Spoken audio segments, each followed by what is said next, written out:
Running a business comes with a lot of what-ifs. But luckily, there's a simple answer to them. Shopify. It's the commerce platform behind millions of businesses, including Thrive Cosmetics and Momofuku, and it'll help you with everything you need. From website design and marketing to boosting sales and expanding operations, Shopify can get the job done and make your dream a reality. Turn those what-ifs into... Sign up for your $1 per month trial at shopify.com/special offer.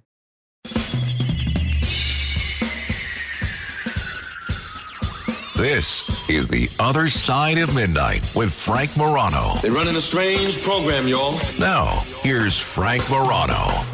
Good morrow, everybody. This is The Other Side of Midnight. I am Frank Morano.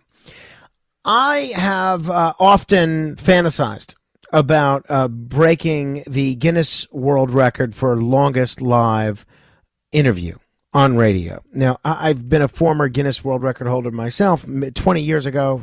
It's been broken many times since then. So I know about the thrill, the glory that comes with being a Guinness World Record holder.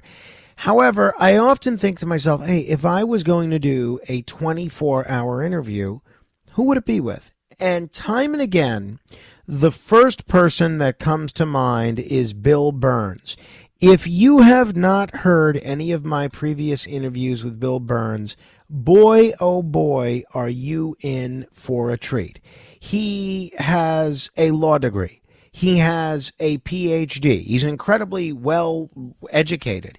He's a best-selling author. He's been an elected official. He's been the chairman of the board at Sunrise Community Counseling Center. He's been one of the most sought-after, widely quoted ufologists in the world, but he has also written books on stuff that has nothing to do with UFOs. He's written the Star Trek cookbook. He's written books about history, about nostalgia, about late-night snacks. I don't know how one man can possess so many different types of expertise, but I do know he is probably the best storyteller I have ever heard, and he has a keen analysis for things that are going on now and placing them in a broader historical framework. Very, very pleased to welcome back to the program the one and only Bill Birnes. Bill, it is always a treat to talk with you. Oh, it's my pleasure, Frank. It always is. Bill, let's begin with something that we were exploring quite a bit last year, which is these drones, which seem to kind of pop up out of nowhere and then disappear just as quickly. And it went from being covered breathlessly by the media to everyone pretty much just forgetting about it. What were those drones as best you understand them? And what do you make of the fact that no one seems to be asking that question anymore?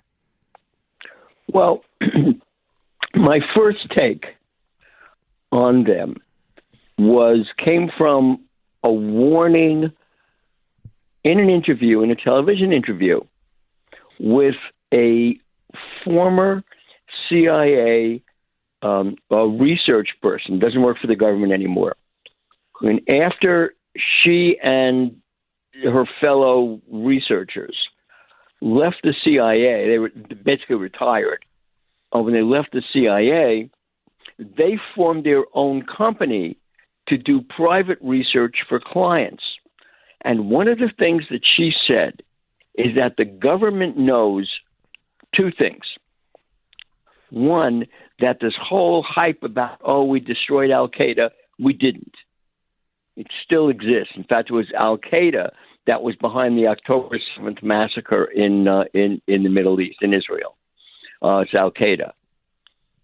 It's in the United States. And one of the fears, she said, is that they're trying to open up training camps, especially in the Northeast, to perform terrorist acts in the United States, because the October 7th attack in Israel was training. That's what she said. It's training. They wanted to see if it would work. They know that it would work. Now they're going to transport it. They're going to set it up in the United States and in Europe. And she said that's why you're seeing so many drones. These are government drones. And they're flooding the skies because they're looking for these are surveillance drones. And they're scrubbing all the territory they're over for any signs of violent activity, of violent training. That's one theory. Here's another theory.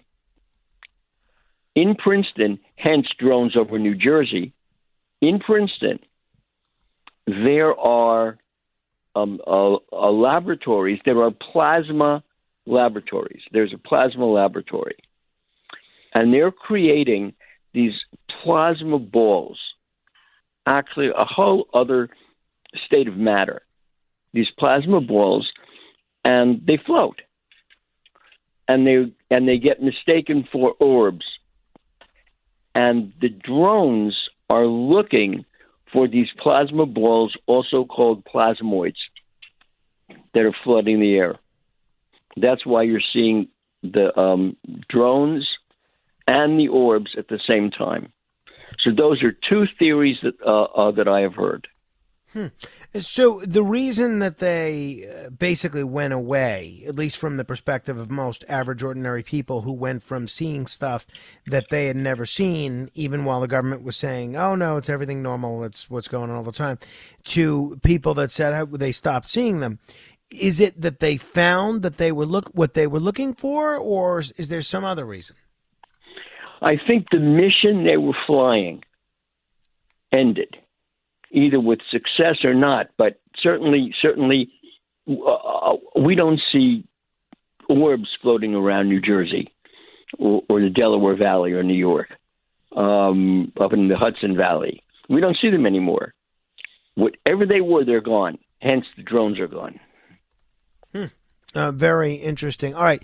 I saw an article yesterday that there's some new footage. I think this is footage released by our friend Jeremy Corbell, who I think we're both acquainted with, who's been a guest on this show several times, in which there's new footage showing these tic-tac UFOs on military radar off the California coast in 2023.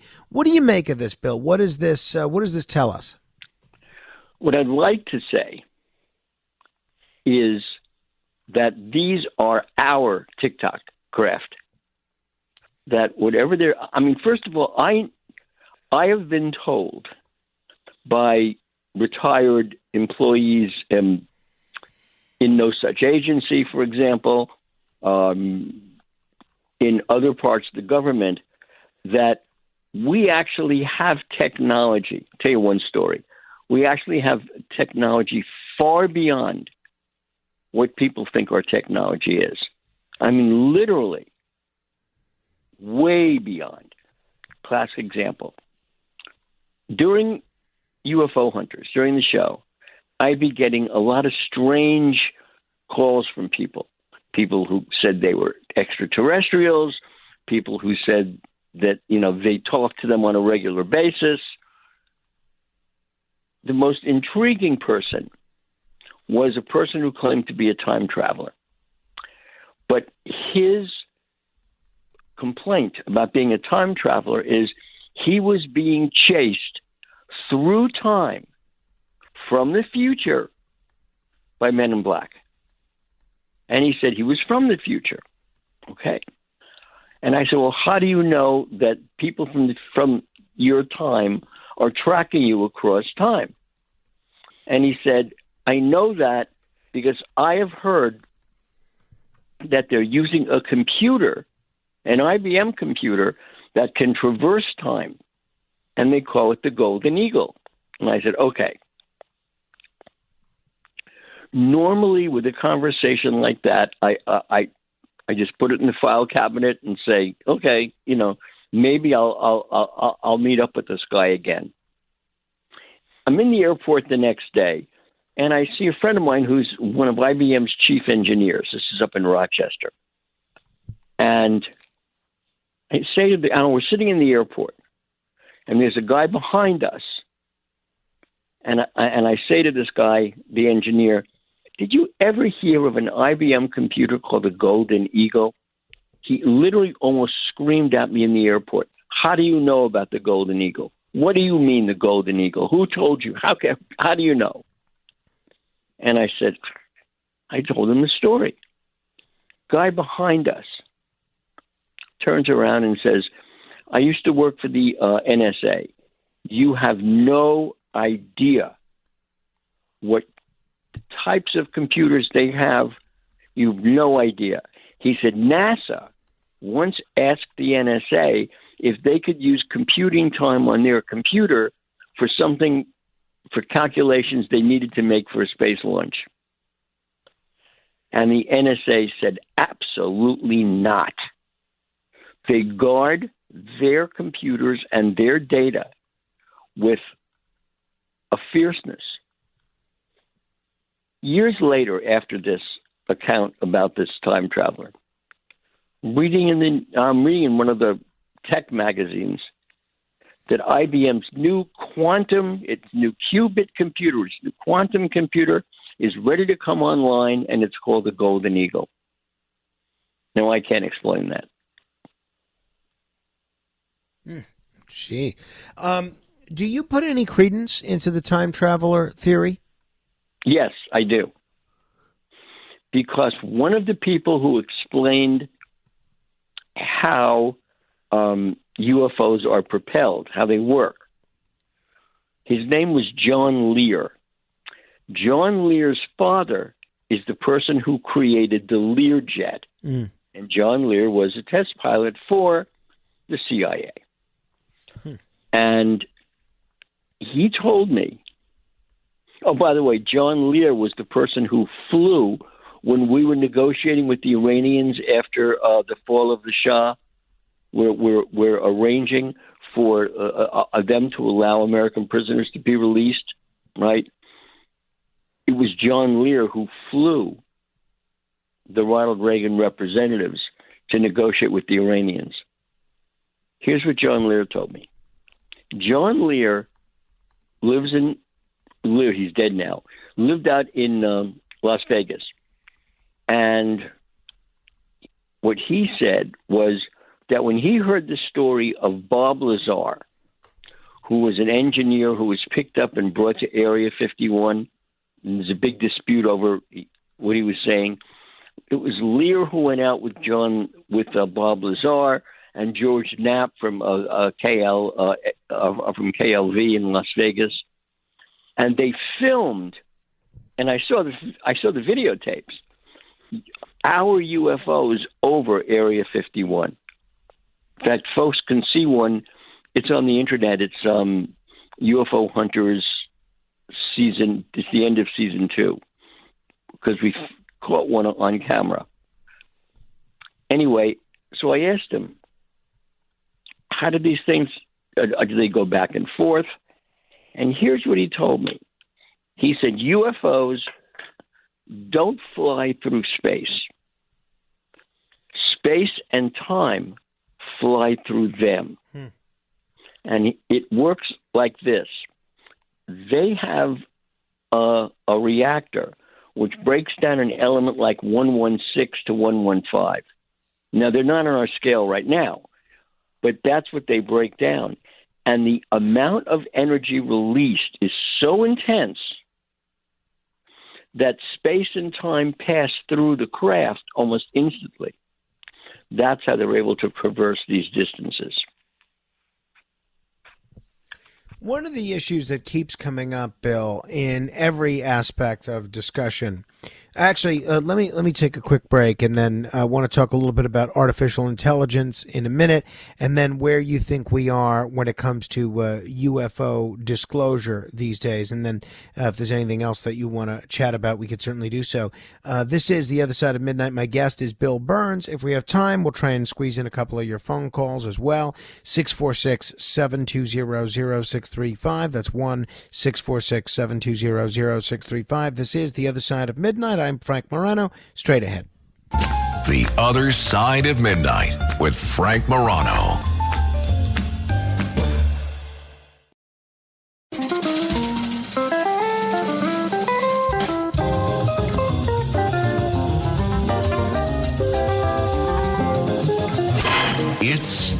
Other Side of Midnight with Frank Morano.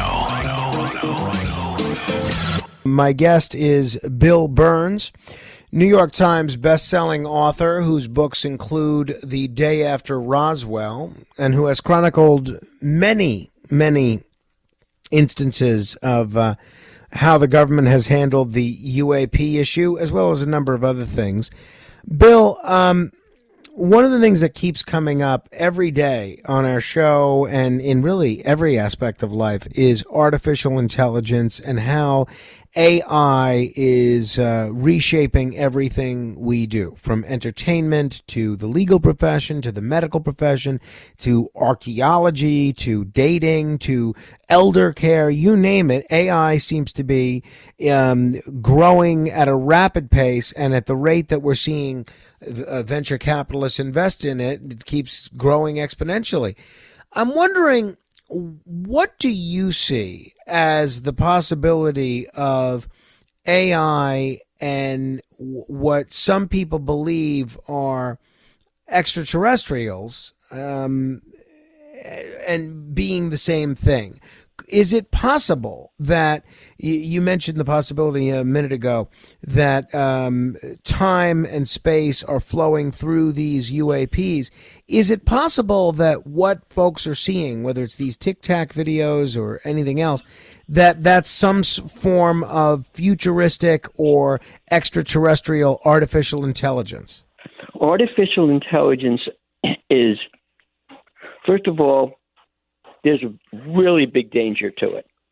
I mean, I don't want to sound like I'm screaming the sky is falling. It actually is, but there is really a big danger to AI, and the danger is this: back in the 1950s, when those of us were first learning about computer science in college, one of the things, like rule one for computing, is called garbage in, garbage out, GIGO, right? You put garbage data in, the results you're going to get are garbage. It's just that simple. And so the fear is that wherever the artificial intelligence engine, wherever it is going to get its information, if that information is flawed, if it's faulty information, the result you're going to get and probably believe, because it's AI, of course you're going to believe it, it's AI, is wrong. And so the really big danger with AI is that anybody, the Russians, Chinese, anybody, Koreans, anybody, can pump in false data into databases that they know any AI is going to pick up. And when it does, the results are going to be flawed. So if you're capable, if a party is capable of generating false data, and getting that false data into the kind of engine that people are going to look at and rely on, then the problem is, quite frankly, you're going to get an AI that's spewing out false data. Mm-hmm. Now, I'll give you something else. If you want something more dramatic, if you're looking at this thing from the point of view of, well, is there something biblical about this? And the answer is yes. Ask yourself, what was the last act of human beings in an earlier civilization on this planet before Noah's flood? What was the one activity human beings did? What did they do? I mean, I really don't know. Yes, it was the Tower of Babel. The Tower of Babel was the highest point of human knowledge. They were attempting to compile all human knowledge, all of it. That was the Tower of Babel. Now, that was the Great Flood. Look at climate change now and look at our own AI and TikTok. It's almost as though we're repeating the same cycle. So, no, I really don't see great things from artificial intelligence. What I see is a great challenge. That's what I see. Well, it's going to be certainly interesting to see where things go from here. By the way, if people are just tuning in, my guest is Bill Birnes. One of the things that we've talked a great deal about, really for the last 5 years, is the issue of disclosure. And you seem to think that some of the things that we were hearing from presidents, Bill Clinton, Barack Obama, Donald Trump, after they're out of office, seem to suggest a knowledge of something that they were sort of priming the public's brains for. You mentioned that the Obama's production company, one of the first projects that they chose to produce, was the Barney and Betty Hill story, which is a very well-documented UFO abduction story. There have been multiple rounds of congressional hearings at this point. Where do you see the issue of UAP disclosure at right now? Does the government, in fact, know more than it's letting on? And when will the public be let in on whatever the government knows? Well, the government knows a lot more. They don't even tell the president. Bill Clinton, when Bill Clinton was taking office, and he made an announcement. He said he's going to ask his assistant, his deputy district attorney, name is Webster Hubbell. He was going to ask him, he said, he assigned Webster Hubbell 2 tasks. Task 1, find out who killed JFK. Task 2, what happened at Roswell? Months later, Bill Clinton made an announcement because he was asked by a reporter, what did you learn from Webster Hubbell? And he said, here's what I learned from Webster Hubbell. There is a government inside our government. That's what Bill Clinton said. A government inside the government with its own agenda. And remember when President Obama was on one of these late-night talk shows, Seth Meyers maybe? Yeah. He was on one of these late-night talk shows. The host kept asking him, come on, you got to tell me about Roswell. My cat Freddie loves to be brushed and cuddled. But stirring up his cat allergens meant sneezing and itchy eyes. Then I found Purina One Live Clear. It's cat food that reduced the major allergen and my suffering in as little as 21 days. Now, we feel closer than ever. If you have issues with cat allergens, you really need to try Purina One Live Clear.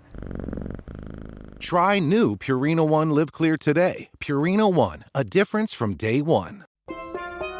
Here at the Almond Joy Factory, where tropical vibes abound, we use soft, fresh-tasting coconut. The crunchiest almonds and delicious chocolate candy. Ah, but do you know what our most important ingredient is? Sometimes you feel like a nut. Sometimes you don't.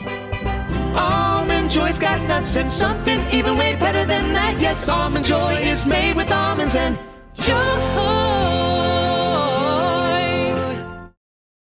How does PwC take your company to the leading edge? They bring the sharpest minds in tech to your team, so you can bring the ideas that will transform your business. They're passionate about your industry, so you can walk into any room with every advantage. And they're with you every step of the way, so you can know you're headed in the right direction. PwC builds for what's next, so you can get there now. Get started at pwc.com/us/leading edge. This episode is brought to you by GM Genuine Parts and AC Delco. Get the most out of your vehicle with GM Genuine Parts and AC Delco original equipment. The only parts designed, engineered, tested, and backed by General Motors. You can find your perfect fit for most makes and models and choose from 3 tiers of parts, including GM OE or gold and silver aftermarket parts. Visit gmparts.com for more information. Oh, I remember. Yeah, I mean, I thought it was very interesting that he went that direction. 31 minutes after the hour. This is The Other Side of Midnight.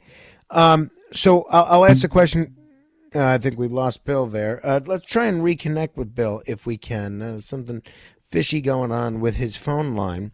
Is there more to it than meets the eye? Is it simply a bad connection? Which, honestly, is my bet. Or are there people trying to silence Bill? Are there people trying to keep you from hearing some of the things that Bill is trying to say? By the way, if you want to comment on, or not comment, but if you have questions for Bill about anything that we are discussing, you can go ahead and give us a call at 646-720-0635. That's 646-720-0635. I hope we're able to get him back because I have a ton more to go over with him.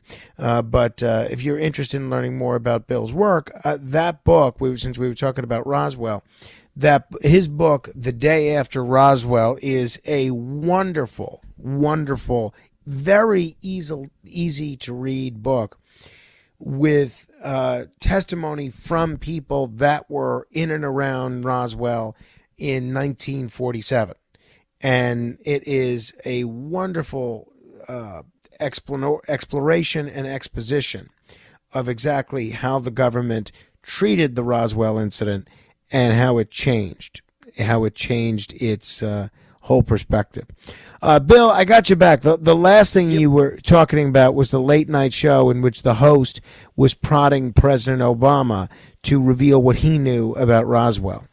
And Obama said, they tell me not to talk about it. Mm-hmm. And who was the they?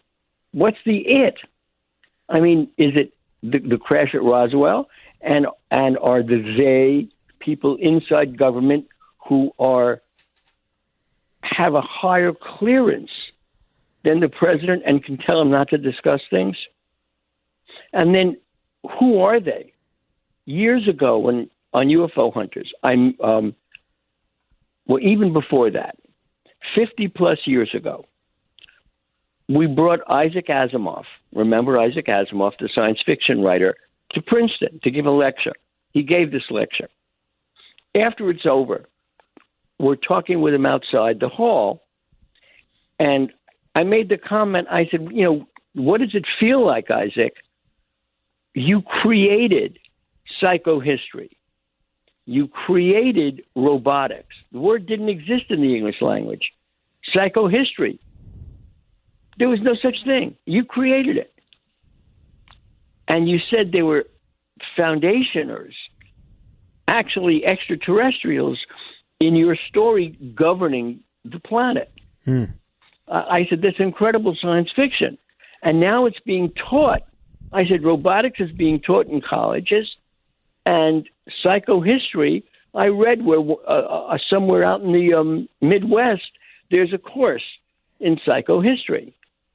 I said, how does a science fiction writer feel when his work actually becomes mainstream and accepted as reality? And Asimov said to me, because it's science, not fiction. What did that mean? Flash forward. Now it's 2009, and we're dealing with. We were looking for this plane crash in the Cayambe Desert in Mexico, right over the border from Texas, and everybody denied that this UFO crash happened. Official Mexican Air Force, never happened. United States, never happened. But there was a group inside the military, our military, called the Deneb Group. And the theory was that the Deneb Group were a group of intellectuals, were a group of extraterrestrials inside the military manipulating policy when it came to disclosure. They contacted us. Suddenly our iPhones came alive. And they begin directing us across the Cayambe Desert to where they say this crash that both governments denied took place. Reached the spot. They said, there you are. We started digging. We came across a mine shaft with timbers and everything. And inside the mine shaft were plane parts and United States Army gasoline cans where they blew the plane parts up. After that, I asked this guy, who's the Deneb group? And he said, you don't realize it, but extraterrestrials have been living on this planet for well over 1 million years. And we are the results of that colonization. In other words, human beings today have been hybridized by the extraterrestrials, who are actually us. That's what he said. If you're just tuning in, this is The Other Side of Midnight. I'm Frank Morano. My guest is Bill Birnes. It's a wild thing to think, Bill, that we're cousins or distant relatives or the same species as extraterrestrials, isn't it? Yes, and it gets worse or better, depending upon how you look at it, because the human being, our genome, we only use 5% of it. 95% of the human genome has no function in our bodies. It's called junk DNA. But here's what happens. Back in the 18th century, 19th century, there was a criminologist by the name of Edmund Locard. And Edmund Locard's theory was called the Locard's theory of exchange.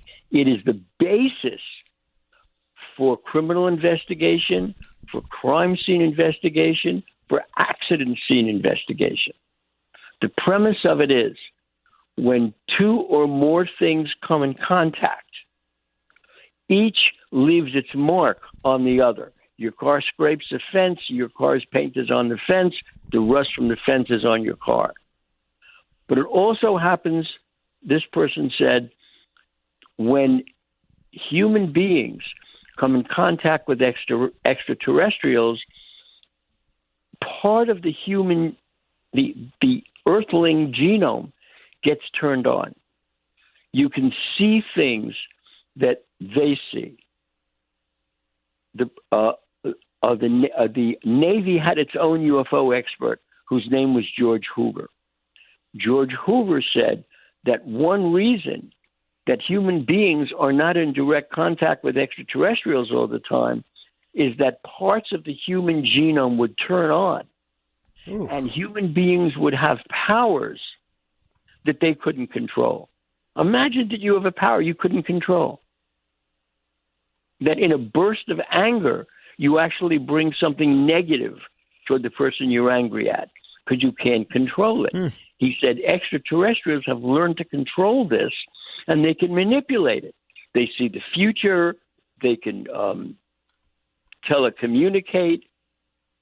Human beings, if they tried to do that without knowing how to do it, would just cause incredible damage. So he said that's another reason there's no disclosure. Bill, shifting gears to some extent, there's been a lot of attention paid to the declassification of the JFK documents. You've written about that, and just yesterday, the Director of National Intelligence, Tulsi Gabbard, says that the MLK and RFK assassination records will soon be public. How do you feel about what we've learned from these new JFK documents, and what are you expecting in the next round of documents with respect to Martin Luther King and Robert F. Kennedy? Well, the one thing about Martin Luther King is that the person, James Earl Ray, who was the assassin, denied being the assassin. The MLK family agreed that he was not the assassin. Sometimes when you're examining a crime like that, an assassination like that, you should retrace the steps of the individual who was assassinated to see what was the last thing that person did before he was assassinated. So let's look at Martin Luther King. Martin Luther King, for years, for decades, was marching for civil rights. He wasn't assassinated. He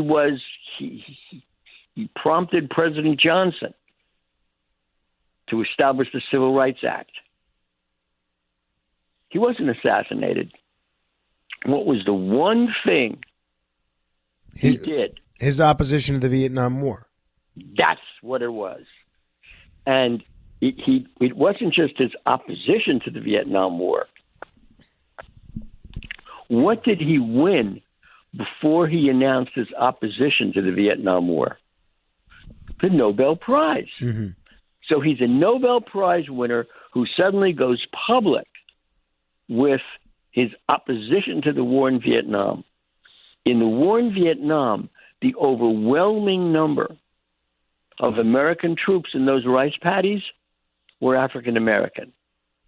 So imagine the civil rights leader of the United States who wins a Nobel Prize, who now says to the bulk of the United States Army, we have to end the war in Vietnam.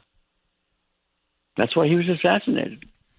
Oh, I believe it. I mean, on the subject of declassification of all these documents, Congresswoman Luna, who seems to be taking the lead from a congressional perspective on this, she was on Matt Gaetz's show, which I believe is on One America News, and she talked about her committee's efforts to track down the JFK files and the UAP files. Here was Congresswoman Luna.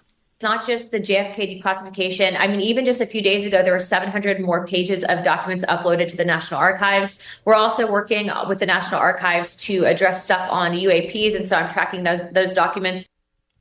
She seems pretty determined, as did President Trump and RFK Jr., who's got a certain amount of influence in the Trump administration. She seems pretty determined to get these files out there. Are you optimistic on the disclosure front at this point, whether it's with JFK, MLK, or on UFOs, or are we going to be having the same conversation that we've been having 5 years from now? First of all, we already know who was responsible for the assassination of JFK. How do we know that? 1 year after the president was assassinated, it's 1964, and JFK's mistress, one of his many, many mistresses, but his former mistress from his days at Harvard, Mary Pinchot Meyer was her name. She was murdered. She was shot to death on the Georgetown Canal. Wow. Okay, year at his mistress.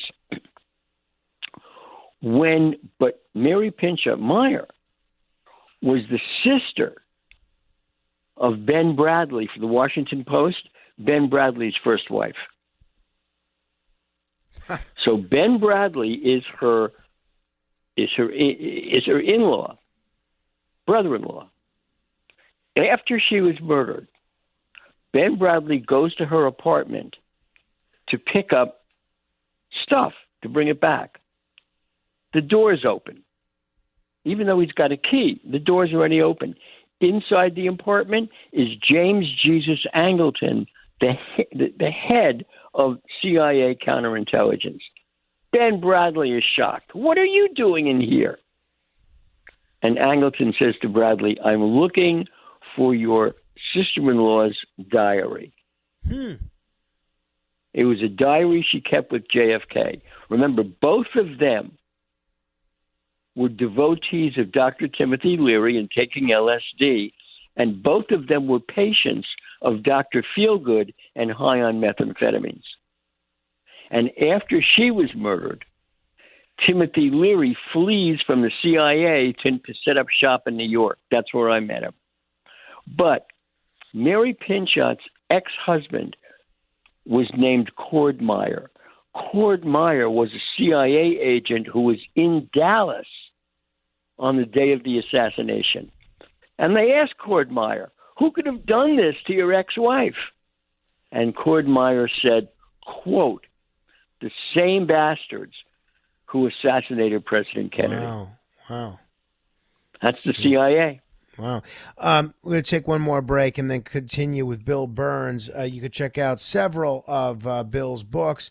They're all, the whole world just opens up if you check them out. The Day After Roswell is a must listen, and there are a number of other ones that are absolutely worth checking out. Bill Birnes continues our conversation straight ahead. The Other Side of Midnight.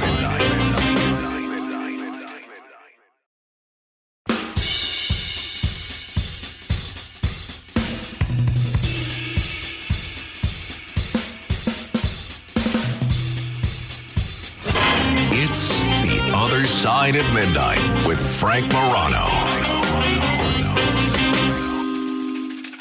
Joined by a man this hour who has written about many subjects, including the Rat Pack era as well. Who else can comment on everything from UFOs to the Rat Pack era, but Bill Birnes certainly can.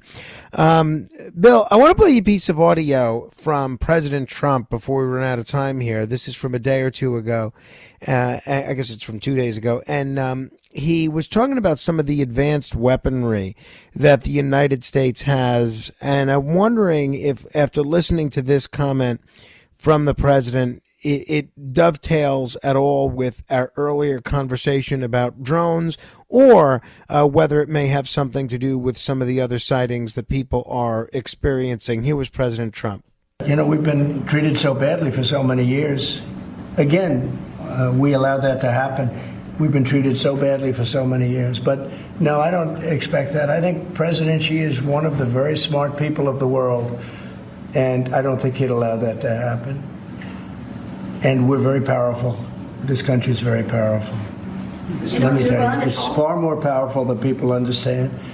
We have weaponry that nobody has any idea what it is, and it is the most powerful weapons in the world that we have. More powerful than anybody, not even close. So nobody's going to do that, but I think that if that's what you're referring to, maybe it's not. So I thought that was interesting, Bill, that he said what a lot of Americans have believed to be the case for a long time, which is that in the military arsenal, there's all sorts of weapons that we don't even know about, we can't even conceive. Or is it possible that some of the UAP sightings that people have had, not just in recent years, but going back a number of years, is advanced military experimental aircraft or some sort of weaponry? Absolutely. In fact, here's one example. Yeah, clear your throat, Here's Bill. an example. I'm sorry to throw that at you. Go ahead. Yeah, here's an example. Do you remember the Phoenix flights all the way back from 1996? Yes. Those were the ones that the governor commented on? That's right. Yeah. And in fact, the governor who commented on it, he actually did a joke news conference, remember, where he brought the alien in. Well, he actually saw those UFOs from his own backyard.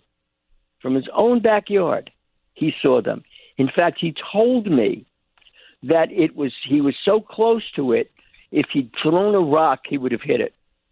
That's what he said. Now, years later, one of the former officers, the United States Air Force Intelligence and the NSA, said that those triangle devices, those flying triangle devices, they were ours. And the point of them was this, that they were huge, Frank, huge, bigger than football fields. The point was, how do you move an entire Army division from one place to another in a matter of hours? Here's how you do it. You move it in a plane, in an aircraft so large that can fly so high, it's actually suborbitable. So it's almost an Earth orbit, That's how it can get to any place on the globe in a matter of hours. Well, how do you fund that thing? Let's say that you were able to work with a mail company like Federal Express, like UPS. In other words, you can actually use it commercially, even though it was designed militarily. How do you protect that device? Here's how. You protect it by giving it the ability to throw a hologram of itself into a different spot. Years ago, in fact, two examples. Years and years and years ago, there was a book called Failsafe, and there was a movie called Failsafe. And in great movie with Peter Fonda, right? Henry Fonda, excuse me. Henry Fonda, great movie. Henry Fonda, and it's a great movie. And the point of in one of the points of the movie, the United States is trying to give the president is trying to give the location of the bombers approaching Moscow. It was an accident, it was a computer accident by Moscow, and he couldn't get through. And the Russians said that they're going to fire missiles at the planes. But the planes threw a false image of themselves elsewhere, and all the missiles followed the false image. That was all the way back in the 1960s. We were writing about that. In the either the late 80s or early 90s, the Israelis discovered that North Korea was building a nuclear enrichment plant in Syria. Well, that could not be allowed to happen. So the Israelis had to bomb it. But how do you bomb a highly secure plant like that? Here's how. When the planes approach, they generate a false image. All the missiles go to that false image, and the planes have a clear route in.